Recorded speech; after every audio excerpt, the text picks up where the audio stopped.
selamat datang di channel saya kembali. Ketemu lagi dengan saya Bunda Eda. Hari ini kita akan membahas lagi. Oh iya, saya mengucapkan dulu minal aidin wal faizin. Mohon maaf lahir dan batin. Sebenarnya video ini aku buat setelah lebaran. Mungkin kalau uploadnya nanti itu jauh hari ya setelah lebaran. Jadi mohon maaf saja. Tapi masih dalam suasana Idul Fitri ini. Jadi aku mengucapkan minal aidin wal faizin. Mohon maaf lahir dan batin. Oke, langsung aja kita masuk ke video saya hari ini. Kita akan membahas kenapa skincare itu bagus pada awal pemakaian saja.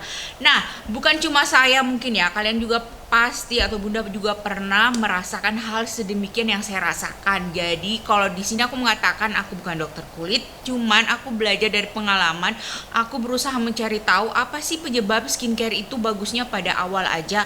Mungkinkah ada perubahan dari skincare yang kita pakai? Ya, ada beberapa faktor yang aku akan sebutkan nanti. Mungkin salah satunya itu bisa menjadi faktor utama kenapa skincare kalian itu bagusnya pada awal pemakaiannya aja. Oke, kita masuk ke faktor yang pertama. Nah, yang pertama itu mungkin skincare yang kalian beli itu tidak original. Ya mungkin aja ya tidak original, karena aku juga pernah punya pengalaman. Aku beli itu serum ya. Kalau kalian ngikutin video aku pasti kalian tahu ya serum apa yang aku gunakan. Nah, kemarin itu aku beli serum itu di salah satu online shop. Tapi aku ngambilnya di wilayah aku. Nah, aku beli satu ya. Aku coba dulu pakai. Maksudnya bukan aku coba. Aku belinya satu aja. Terus aku pakai. Setelah sekitar 2 minggu pemakaian, kulit wajahku itu rasanya gatal. Terus ada sedikit bintik-bintik memerah ya. Terus kalau bangun pagi itu rasanya kok kenapa ya kulit wajah aku nggak seperti biasanya. Biasanya kan kalau bangun itu rasanya kenyal ya kalau kita pakai serum itu kok kenapa biasa aja ya, kayak nggak ada perubahan. Bukan nggak ada perubahan, kok malah menurun ya, tingkat elastis kulitku malah menurun ya. Kan aku pakai terus, nggak pernah lupa ini pakai serum, kok tiba-tiba kok kulit wajah aku biasa aja, rasanya seperti nggak pakai apa-apa loh, nggak rasa kenyal sih, tapi nggak seperti biasanya gitu loh. Dan akhirnya aku coba untuk beli lagi. Aku sudah penasaran, tadinya ini aku sudah mulai curiga ya, ini serum kayaknya nggak benar nih. Nah, makanya aku pesan lagi di salah satu toko online, tapi aku carinya yang memang tertulis garansi ori. Jadi aku beli lagi tuh. Nah, benar aja pada waktu aku melihat, untungnya yang satu aku belum buang ya. Aku melihat itu memang packagingnya sama, nggak ada bedanya. Cuman tekstur dari serum itu tuh berbeda. Yang satu terlalu cair, yang ori, sedangkan yang ori itu dia lebih kental, dan warna juga yang ori itu dia lebih ada warnanya, walaupun kalau kelihatan sekilas sih warnanya bening ya, cuman kalau diperhatikan lebih seksama memang yang ori itu lebih ada warnanya sedikit ketimbang yang aku beli sebelumnya. Maka dari itu aku mengatakan bahwa mungkin kalian itu pakai produknya yang tadinya kalian beli ori tiba-tiba habis ya, kalian mau beli lagi dapatnya itu yang nggak ori. Jadi itulah mungkin salah satu faktor penyebab pertama. Jadi tingkat elastis kulit kalian menurun, ataukah tadinya bagus tiba-tiba jerawatan atau memerah kulit jadinya nggak cocok, itu bisa aja. Jadi coba kalian kalau mau beli kosmetik carilah memang yang, kalau misalnya beli di online shop ya, carilah yang memang garansi, dia tertulis garansi ori ya. Kita masuk faktor yang kedua. Bisa saja skincare yang kalian beli itu belum BPOM ya, dalam tanda kutip kalian beli skincare racikan ya. Jadi itu juga penyebab. Yang tadinya mungkin kalian beli itu ada, maaf ya, ada merkurinya. Jadi baru pakai sekali aja, baru pakai awal pemakaian aja udah bagus. Apalagi udah pakai 2 kali pemakaian bagus, cepet banget hasilnya. Cuman mungkin karena skincare itu mereka ingin memperbaiki, karena udah ketahuan, maksudnya udah tersorot ini skincare ini, makanya dia memperbaiki lagi formulanya untuk menghilangkan merkurinya, mungkin seperti itu. Jadi skincare banyakan di skincare racikan ya, beda ya. Kalau skincare udah punya nama ya nggak mungkin lah ya, kan udah ada BPOM-nya. Tapi kalau skincare racikan itu yang takutnya tadinya dia udah laku mungkin banyak ya, udah jadi sorot nih, jadi dia untuk memperbaiki lagi skincare-nya, jadi dia hilangkan untuk merkurinya. Makanya ketika kalian pakai, loh kok nggak sama ya dengan pemakaian awal. Nah, yang ketiga itu mungkin saja karena faktor cuaca. Nah, kalau faktor cuaca ya, misalkan kalian belinya itu awal pemakaiannya itu pada waktu musim dingin ya, musim hujan, musim hujan ya. Kalau pada waktu musim hujan kalian pakai itu skincare ya nggak ada masalah. Kalian keluar ke rumah atau apa, ini lagi nggak panas-panasnya matahari ya, tiba-tiba aja kalian udah pakai 2 bulan, tiba-tiba kalian keluar rumah tuh lupa pakai sunscreen karena di dalam pelembab, misalnya kalian pakai pelembab itu kan belum cukup ya untuk SPF-nya ya, kalian harus pakai tabir surya atau sunscreen ya, karena kalau sunscreen itu kan udah ada 50 PA plus-plusnya. Nah, kalau kalian mau pakai sunscreen, pilihlah sunscreen yang memang sesuai dengan jenis kulit. Nah, kalau aku ini pakai sunscreen yang mereknya L'Oreal. Kalau aku pakai sunscreen merek L'Oreal Paris yang Advanced UV teknologi. Dia di sini sudah ada SPF-nya yaitu 50 plus PA plus. Jadi itu bagus banget. Jadi aku pakai itu karena jangan salah, untuk matahari itu sangat berpengaruh ya.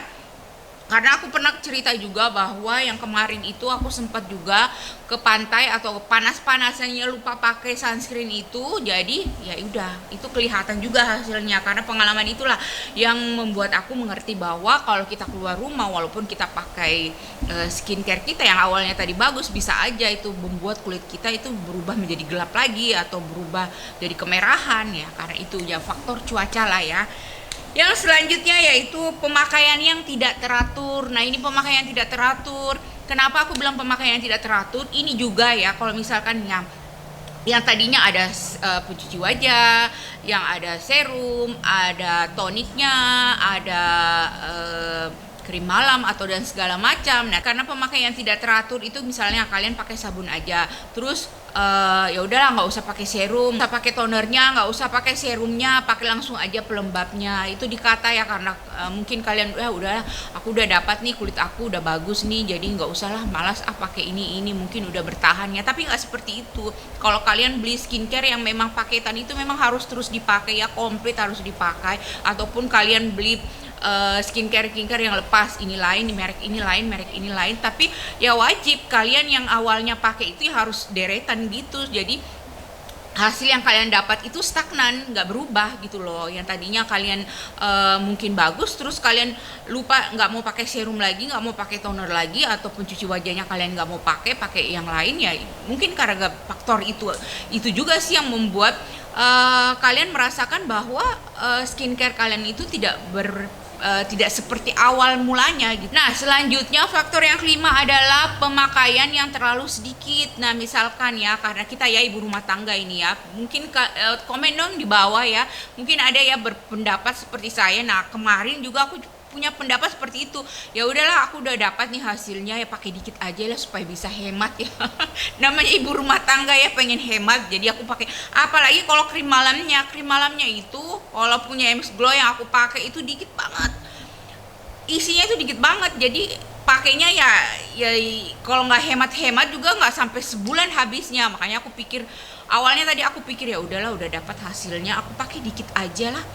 Ternyata waktu aku pakai dikit ya hasilnya nggak sama seperti awal kita pemakaian. Ya itu juga yang merupakan mungkin faktor penyebab kenapa skincare kita itu nggak sama seperti awalnya, karena kita mau hemat tadinya, jadinya kita pakai dikit aja, dari udah dikit tambah didikitin lagi karena mau hematnya itu. Jadi awalnya nggak seperti yang diharapkan skincare yang pemakaian awal kita. Jadi kita nggak dapat hasil seperti awal pemakaian kita. Jadi pakailah yang standar aja, yang sesuai aja, jangan dikurangin.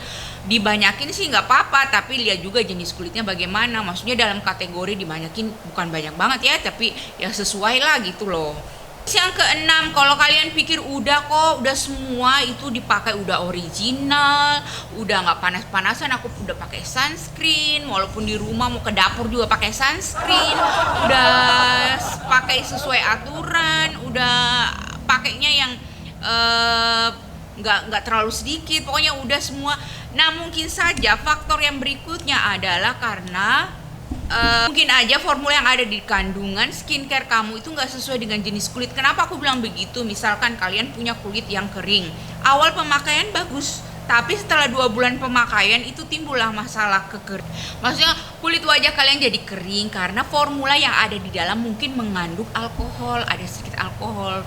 Jadi membuat pH kulit kalian bergeser dari awalnya. Awalnya pemakaian nggak ada, biasa-biasa aja, tapi setelah pemakaian 2 bulan pemakaian kok berubah ya, kulit aku jadi kering, kok berubah ya, kulit aku jadi begini-begini, karena mungkin formula yang ada di dalam skincare kalian itu. Nah, kalau kalian punya kulit berminyak juga sebaliknya, mungkin terlalu banyak apa mungkin nggak terlalu ngerti ya.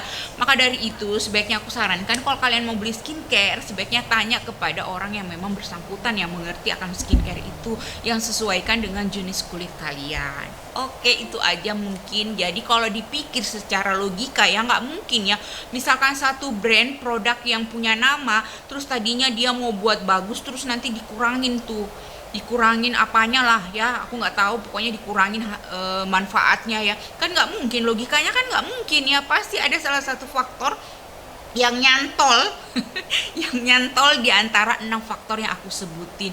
Nah, kalau kalian punya pengalaman seperti ini tapi aku belum sebut ya dari ke-6 faktor ini, kalian bisa komen di bawah supaya membantu yang lainnya juga ya. Misalkan ada yang lainnya, ini udah semua yang aku sebutkan, tapi kalian pernah merasakan pengalaman yang aku rasakan juga ya, kalian bisa komen di bawah, tulis komen di bawah supaya yang lainnya bisa tahu juga. Oke, itu aja mungkin Bunda hari ini video aku ya. Semoga ini bermanfaat bagi Bunda semua, dan tunggu saya Bunda di video berikutnya. Sekali lagi terima kasih Bunda, salam hangat buat keluarga tercinta, semoga selalu dilindungi dan diberikan kesehatan. Amin. Bye bye Bunda, sampai jumpa.